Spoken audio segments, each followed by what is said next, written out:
Hello बच्चों, क्या लिखा है in figure? A pulley is shown which is frictionless and ring of mass m can slide on the string without friction. ये है ring जो कि इस स्ट्रिंग पे स्लिप करेगा। One end of the string is attach to the point b, यहां पे clear, and the other end a p block of mass m is attached. The whole system is in vertical plane. Now another block C of same mass is attached to the block P and the system is released from rest if A1 and A2 are the magnitude of acceleration of ring।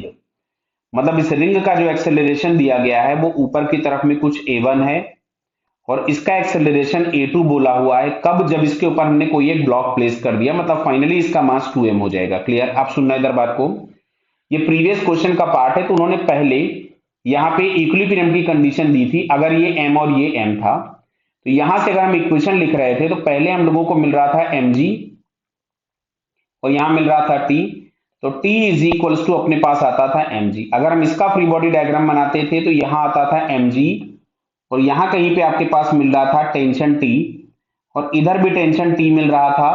मैंने अगर इस angle को कुछ भी alpha लिख रखा था तो यहां से हम लोगों के पास दिख रहा था कि 2t cos alpha is equals to mg।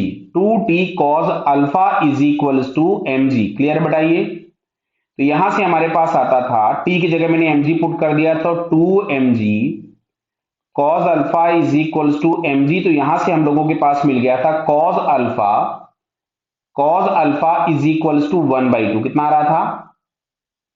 1/2। Clear है? So alpha is equals to आया था हम लोगों के पास 60 डिग्री। कितना मिल रहा था? Alpha is equals to 60 degree. Clear बताइए?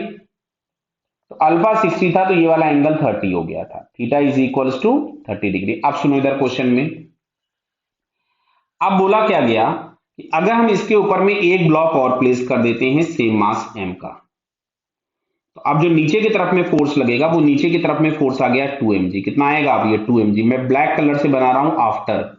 अच्छा, टेंशन t ऊपर होगा तो अब ये सिस्टम नीचे जाएगा, तो इसके लिए हम लोग इक्वेशन लिखेंगे तो मिलेगा 2mg minus t is equal to 2m और एक्सेलरेशन a2 दिया था, ये फर्स्ट इक्वेशन हो गई।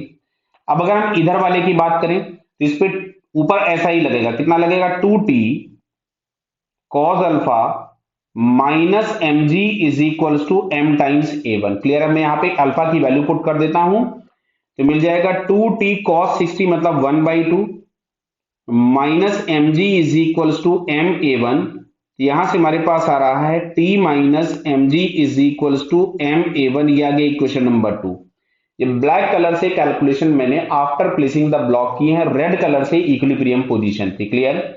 अब अगर हम इन दोनों इक्वेशंस को ऐड कर दे तो क्या दिख रहा है? यहां से t और यहां से t कैंसिल हो गया, तो लेफ्ट हैंड साइड में हमारे पास आ रहा है 2mg minus mg, m common निकाल लिया तो a1 प्लस 2a2।